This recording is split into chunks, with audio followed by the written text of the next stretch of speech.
Capítulo 11. A construção da confiança. Escrito em dezembro de 1969.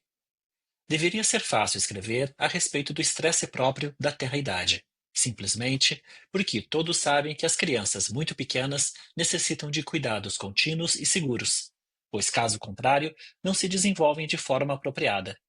No estágio seguinte do desenvolvimento individual, esperamos que as crianças tenham reunido em si mesmas inúmeras amostras de boa assistência e que tenham avançado com uma certa dose de crença nas pessoas e no mundo, pelo que fica muito difícil demovê-las no sentido ou do outro. Nesse estágio inicial, porém, essa crença nas coisas e essa confiança nas pessoas ainda está em processo de construção. Isso é a principal coisa que notamos a respeito das crianças muito pequenas, que, embora acreditem em nós, sua fé pode ser facilmente destroçada. Por essa razão, somos especialmente cuidadosos em tratar aspectos essenciais de maneira confiável. Entenda-se que não fazemos isso mediante um esforço deliberado ou pelo estudo de livros ou ouvindo palestras, mas fazemo-lo porque as crianças pequenas extraem tudo o que há de melhor em nós, de modo que durante algum tempo comportamo-nos muitíssimo bem. Não brigamos nem discutimos em público, quer dizer, diante das crianças, e nos permitimos parecer unidos pelo simples fato da existência das crianças. Algumas pessoas ficam tão absorvidas na condução de suas próprias vidas e de seus difíceis temperamentos que não podem fazer pelas crianças aquilo de que as crianças precisam, mas as crianças podem entender muita coisa desde que um lar exista e os pais sejam vistos juntos, se houver calor, mesmo num clima frio, e alimento que possa ser esperado e apreciado, e a ausência de súbitos ruídos imprevisíveis que machucam fisicamente e não podem ser atenuados nem satisfatoriamente explicados, com condições físicas que podem ser conhecidas e, por assim dizer, dominadas. As crianças são capazes de suportar uma certa tensão nas relações entre os pais, uma vez que para elas é uma boa coisa que, de qualquer modo, os pais aí estejam, vivos e mostrando seus sentimentos. Ao mesmo tempo, é verdade que o crescimento de crianças pequenas é mais facilmente realizado se elas tiverem pais num tranquilo relacionamento mútuo. Com efeito, é o mundo interpessoal dos pais que é simbolizado, para a criança, pela estabilidade do lar e pela animação da rua, e não o inverso, ou seja, que o lar e a rua encontram seu simbolismo nas relações mútuas dos pais, o que está muito longe de corresponder à verdade. Nenhum idealismo.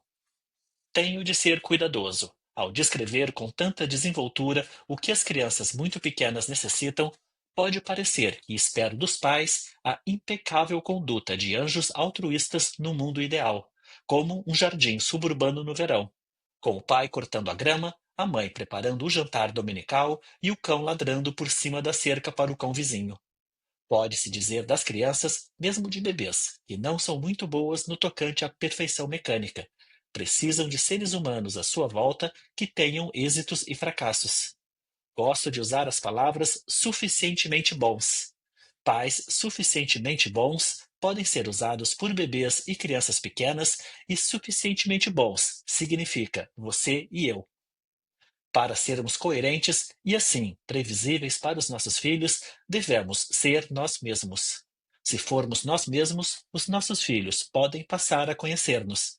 Se estivermos representando um papel, seremos certamente descobertos quando nos surpreenderem sem as nossas máscaras. Perigo do ensino. O meu problema consiste em encontrar um modo de dar instrução sem instruir. Há um limite para o valor de ser ensinado. Com efeito, é importante para os pais que começam a procurar conselhos nos livros que saibam não ter a obrigação de saber tudo.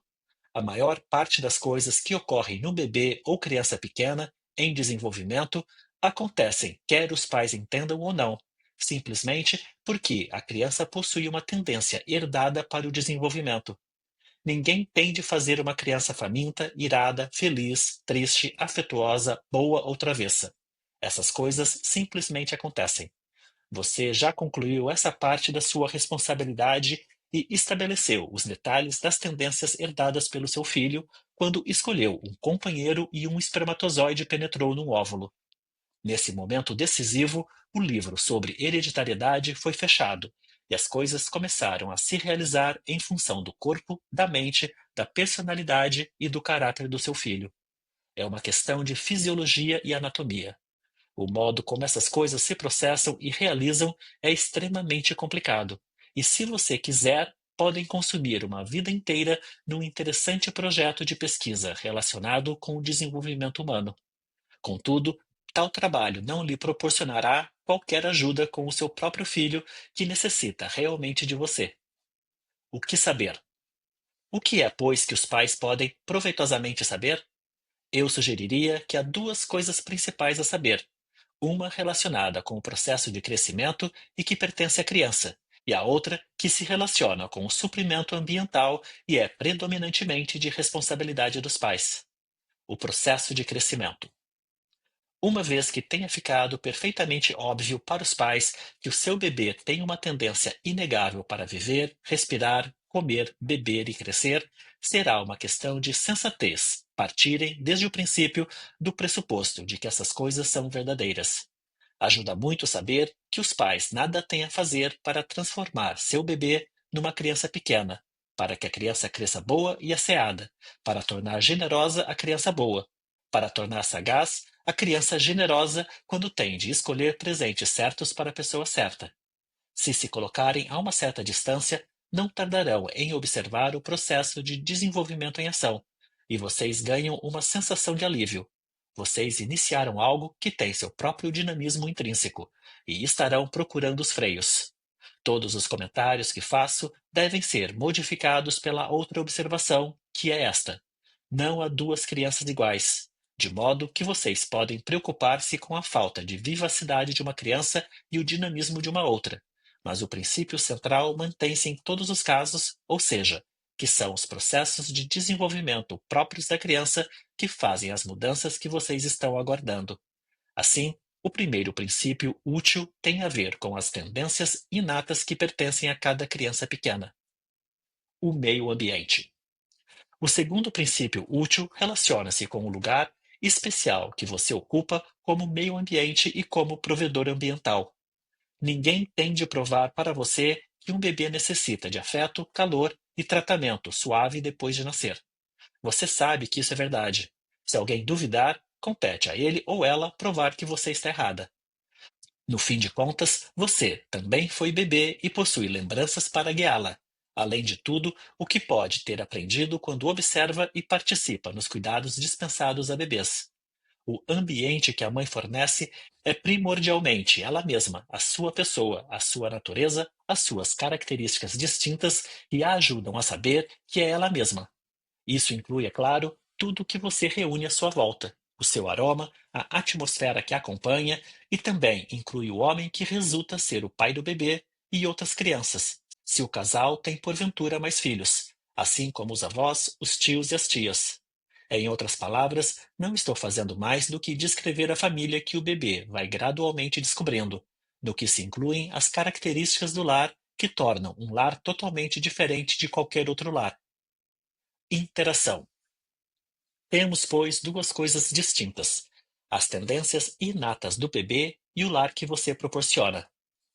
A vida consiste na interação dessas duas coisas. No início, a interação desenrola-se sob o próprio nariz e depois prossegue fora da área das suas cercanias imediatas, na escola ou nas amizades, ou numa colônia de férias, e, é claro, dentro do espírito ou na existência pessoal do seu menino ou menina.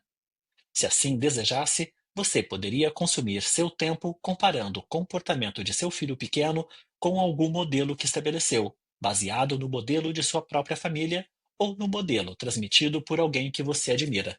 Mas pode ter uma experiência muito mais rica e mais proveitosa se comparar a luta pessoal da criança pela independência com a dependência que você possibilitou porque seu filho tinha plena confiança em você e na estrutura geral do seu lar. Duas espécies de estresse. Delineei o desenvolvimento da criança desse modo, a fim de simplificar a minha tarefa de descrição do estresse. É possível dizer que o estresse chega de uma de duas direções, embora na prática devamos esperar a ocorrência de combinações. O processo interno. A primeira relaciona-se com o fato de que o processo de desenvolvimento no indivíduo humano é extremamente complicado, e as coisas podem desarranjar-se de dentro para fora. É disso que se ocupa a psicanálise. Não há a menor necessidade de que os pais ou aqueles que cuidam de crianças pequenas saibam em que consistem as tensões e estresses que são inerentes ao estabelecimento da personalidade e do caráter individuais e à capacidade gradual da criança para relacionar-se com a família e a comunidade, para tornar-se parte da sociedade sem uma perda excessiva de impulso e criatividade pessoais. Os pais e outras pessoas que lidam com crianças podem considerar essas questões de extremo interesse, mas o importante é serem capazes de captar a coisa imaginativamente em vez de a entender. O seu filho está brincando debaixo da mesa, levanta-se e bate com a cabeça no tampo da mesa. Ele corre para você e prepara-se para soltar um belo berreiro. Você faz os ruídos apropriados, coloca a sua mão onde a cabeça está doendo e talvez remate com um beijo. Minutos depois, está tudo bem e a brincadeira sob a mesa é reatada. Qual teria sido a vantagem se você tivesse podido escrever uma tese sobre os vários aspectos desse evento? 1. Esse é o modo como as crianças aprendem enquanto estão brincando. Elas devem olhar antes de pular. 2. A mesa não bateu realmente na cabeça da criança, mas, nessa idade, a primeira suposição será desse gênero, e uma criança tem mais probabilidades do que outra de aderir à teoria persecutória do trauma. Isso relaciona-se com uma dificuldade em aceitar a própria agressividade, e talvez com a raiva que se perdeu por causa do caráter doloroso da experiência para um bebê ou criança pequena, que ainda não está muito certa de permanecer integrada quando uma poderosa emoção é suscitada. 3. Seria esse um bom momento para fazer uma preleção. Está vendo? Se você fica zanzando por aí sem pensar, vai acabar se machucando, e um dia não, penso ser melhor quando a coisa toda é selada com um beijo curativo. Simplesmente porque você sabe o que estaria sentindo se fosse essa criança pequena que foi agredida na cabeça por uma detestável e dura mesa vingativa. Chama-se a isso empatia, e se você não a tiver, não poderá aprendê-la em parte nenhuma.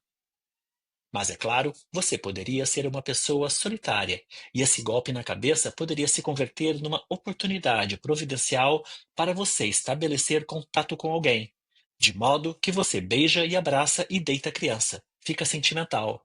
Talvez chame primeiro um médico para certificar-se de que não houve nenhuma lesão interna. Nesse caso, a criança desencadeou em você algo que se relaciona com os seus próprios problemas, e o resultado para a criança é perplexidade. Isso está fora do alcance da compreensão infantil, e ao considerarmos o episódio, afastamos-nos dos processos inerentes à vida e desenvolvimento da criança. Feliz é a criança que, de um modo geral, tem liberdade para enfrentar no dia a dia as experiências das novas coisas que vão ficando ao alcance de sua crescente capacidade. Muita coisa acontece nos sombrios interstícios da sua aspidistra, se você possui uma, mesmo se você foi completamente ignorante em biologia. No entanto, pode ser famosa na rua onde mora por causa da sua aspidistra e suas folhas impecavelmente verdes, sem bordas marrons. Não existe estudo mais fascinante do que o modo como um bebê se torna uma criança, um adolescente e um adulto, mas um estudo do que é conhecido não faz parte do que os filhos necessitam de seus pais. Talvez para professores e aqueles que estão algo mais separados da criança do que os pais nas experiências da vida cotidiana, haja mais a dizer em favor de um estudo do que é conhecido e não é conhecido dos processos de desenvolvimento. Certamente, aqueles que cuidam de crianças anormais e aqueles que resolveram tratar crianças que estão doentes em termos de desenvolvimento emocional e em termos de personalidade e caráter, essas pessoas precisam de fato proceder a um estudo profundo desse assunto. É tentador começar a descrever as dificuldades que são inerentes. Bastará dar dois exemplos. Um é o problema universal da ambivalência, amar e odiar a mesma pessoa ou coisa ao mesmo tempo.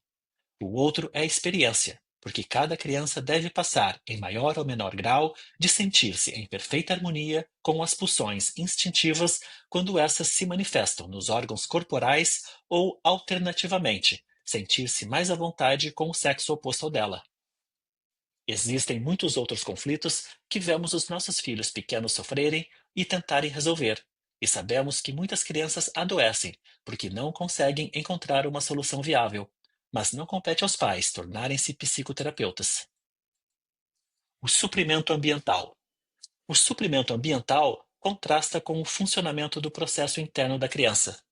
Trata-se de você, de mim, da escola e da sociedade. E isso nos interessa de outra forma porque somos responsáveis.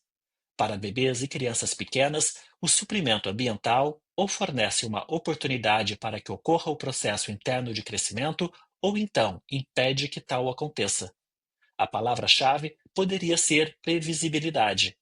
Os pais, sobretudo a mãe no começo, têm um trabalho enorme para proteger a criança do que é imprevisível. Ver-se-á que, num ritmo rápido ou lento, esta ou aquela criança está apta a fazer suas deduções, a tirar suas conclusões e a derrotar a imprevisibilidade. Há aí uma surpreendente variação, de acordo com a capacidade da criança pequena para derrotar a imprevisibilidade. Mas subsiste a necessidade da presença da mãe. Um avião voa sobre as nossas cabeças. Isso pode ser lesivo até para um adulto. Nenhuma explicação é valiosa para a criança. O que é valioso é que você mantenha a criança estreitamente abraçada e que ela use o fato de você não estar apavorada. Logo, ela se desprenderá de você para ir brincar de novo. Se você não estivesse presente, a criança poderia ter sofrido um dano irreparável. Este é um exemplo rudimentar, mas estou mostrando que, por esse modo de encarar os cuidados com as crianças pequenas, o estresse pode ser descrito em termos de fracasso do suprimento ambiental, justamente onde a confiabilidade se faz necessária. É a mesma coisa quando uma mãe deve deixar um filho pequeno num hospital por alguns dias, como foi enfatizado por Bowlby e também por James e Joyce Robertson em seu pungente filme A 2 Years Old Goes to Hospital. Por volta dos 2 anos de idade, a criança passou realmente a conhecer a mãe como pessoa, e é a ela própria que a criança quer ter, não apenas seus desvelos e proteção. O estresse nessa idade provém do fato de que a mãe está ausente durante um período de tempo que é mais extenso do que aquele durante o qual a criança pode manter viva a imagem mental da mãe, ou pode sentir sua presença viva no mundo imaginativo do sonho e do jogo, por vezes chamado a realidade psíquica interior. Médicos e enfermeiras estão atarefados em sua missão de cuidar do corpo e, com frequência, não sabem ou não têm tempo para considerar o fato de que, em decorrência de uma separação excessivamente longa, a personalidade de uma criança pode ser completamente alterada através da interferência ambiental e pode ser estabelecida a base para um distúrbio de caráter que não podemos corrigir.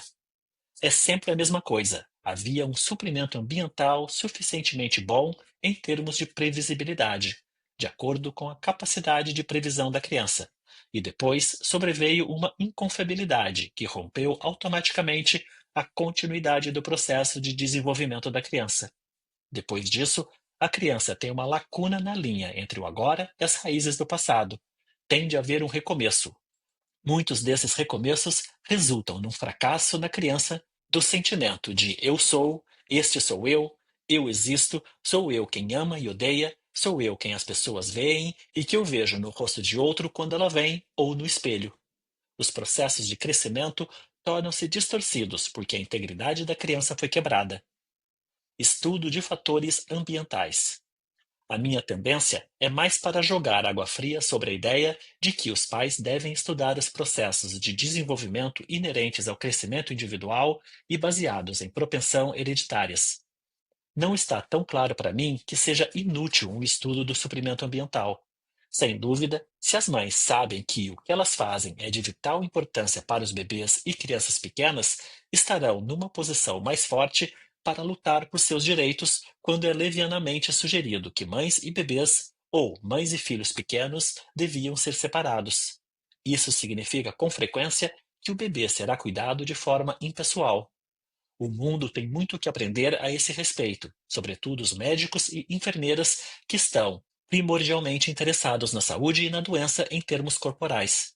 Quanto a isso, mães e pais devem lutar por sua própria causa, porque ninguém mais pode lutar por eles.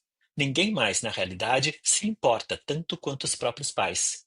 Isso leva-me ao último ponto que desejo enfatizar, a saber, que mesmo essa questão de suprimento ambiental, confiabilidade, adaptação às necessidades infantis não precisa ser aprendida. Existe algo em ter um bebê, até na preparação para adotar um bebê, que altera os pais. Eles passam a estar orientados para a tarefa especial. Quero dar a isso um nome, e por isso chamei-lhe a preocupação maternal primária. Mas um nome é só um nome. Essa orientação no sentido das necessidades do bebê depende de muitas coisas, uma das quais é que a mãe e o pai carreguem realmente consigo lembranças de terem sido eles próprios bebês e de terem sido cuidados em termos de confiabilidade, proteção da imprevisibilidade, oportunidade de avançar com a questão eminentemente individual do crescimento pessoal. Assim, de um certo modo, a natureza tomou providências para suprir essa necessidade muito aguda ou até absoluta de bebês e crianças pequenas, ao tornar natural que os pais estreitassem temporariamente seu mundo, apenas por alguns meses, de maneira que o mundo ficasse ali no centro e não a toda volta, do lado de fora. Resumo: o estresse pode ser encarado, portanto, de duas maneiras. Uma das maneiras leva-nos ao estudo dos estresses e tensões inerentes ao crescimento emocional. A outra maneira tem uma significação mais prática, a menos que sejamos psicanalistas, na medida em que o estresse resulta de um fracasso relativo ou total do suprimento ambiental. Essas deficiências podem ser descritas em termos de inconfiabilidade, destruição da confiança, interferência da imprevisibilidade e um padrão definitivo ou repetitivo de quebra da continuidade da linha de vida da criança individual. De um modo geral, aquelas pessoas que cuidam de crianças são encontradas por seleção meticulosa, não ensinadas em aulas. Os bebês são excelentes na seleção de suas próprias mães, pelo menos no que diz respeito a essa questão de preocupação maternal primária. Para além disso, não sei se lhes daria uma classificação tão alta, mas eles têm de fazer uso do que descobriram ter como pais. Você acabou de ouvir a leitura do audiobook do livro Conversando com os Pais, de Donald Winnicott. Esse livro foi publicado pela editora Martins Fontes em 1993 e contém textos originalmente transmitidos pela BBC de Londres entre 1943 e 1962. Considero que esse texto não substitui de maneira alguma a leitura do livro impresso, embora possa auxiliar no estudo. Espero que você aproveite a escuta desse audiobook e que ele contribua para a sua formação como psicanalista e para o seu melhor entendimento da psicanálise. Julho de 2025, Alexandre Spinelli Ferreira.